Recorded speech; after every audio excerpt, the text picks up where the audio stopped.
नमस्कार दोस्तों, हिंदू धर्म में आप लोगों का बहुत बहुत स्वागत है। आज हम आप लोगों को कोकिला व्रत कथा सुनाएंगे। प्राचीन काल में दक्ष राजा ने महायज्ञ का आयोजन किया और सबको निमंत्रण भेजे। सभी देवताओं और ऋषियों में ऐसा कोई नहीं था जिसे बुलाया ना हो, परंतु उन्होंने अपने जवाई शिवजी को निमंत्रण नहीं दिया। दक्ष राजा की बेटी सती शिव जी की पत्नी थी। उन्होंने आकाश मार्ग से अनेक विमान जाते हुए देखे, जिसमें सभी देवगण अपनी पत्नियों के साथ बैठे थे। उन्होंने शिव जी से पूछा, प्रभु, ये देवगण कहाँ जा रहे हैं?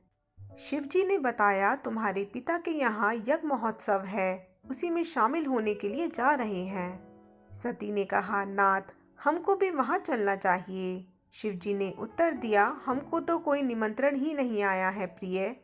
सती हट करने लगी और समझाने पर भी ना मानी तो शिवजी ने अपने गणों के साथ उन्हें भेज दिया, परंतु वहां जाने पर उनका अत्यंत अपमान किया गया। कोई भी उनसे सीधी बात नहीं करता था। उनकी माता और बहनें भी पिता के डर से उनके करीब नहीं आईं। यह देखकर दुखित सती वहीं अग्नि प्रकट कर भस्म हो गईं तो उनके साथ गए गणों ने यज्ञ का विध्वंस आरंभ कर दिया और उनमें से कुछ गण भागकर शिवजी के पास गए और सब समाचार सूचित किया। सती के भस्म होने की बात सुनकर शिवजी अत्यंत क्रोधित हुए। उन्होंने दक्ष यज्ञ विध्वंस करने के लिए वीरप्रद के साथ अपने गणों की विशाल सेना भेजी। उन सब ने वहां विध्वंस आरंभ कर दिया और दक्ष सहित उनके यहाँ आए हुए अनेक देवता मार डाले। किसी की आंखें फोड़ी, किसी के दांत उखाड़े। यह देखकर देवताओं ने विष्णु भगवान से प्रार्थना की। तब विष्णु भगवान ने प्रकट होकर कहा कि शिव जी को प्रसन्न करने का प्रयत्न करो। अब सब मिलकर शिव जी की आराधना करने लगे। देवताओं की आराधना से प्रसन्न हुए शिव जी प्रकट हो गए। उनके आदेश से ब्रह्मा जी ने दक्ष के धड़ से बकरे का सिर लगाकर जोड़ दिया, जिससे दक्ष जीवित हो गए। इसी प्रकार अन्य देवताओं को भी जीवित किया गया।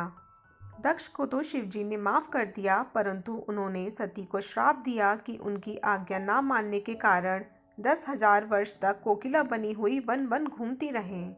इस प्रकार सती 10,000 वर्ष तक कोकिला बनी रहकर फिर पार्वती के रूप में उत्पन्न हुई और ऋषियों के आज्ञानुसार आषाढ़ के दूसरे मास व्रत रखकर शिवजी का पूजन किया।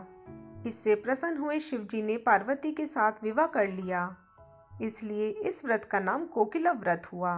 यह व्रत कुंवारी कन्याओं के लिए श्रेष्ठ पति प्राप्त करने वाला होता है।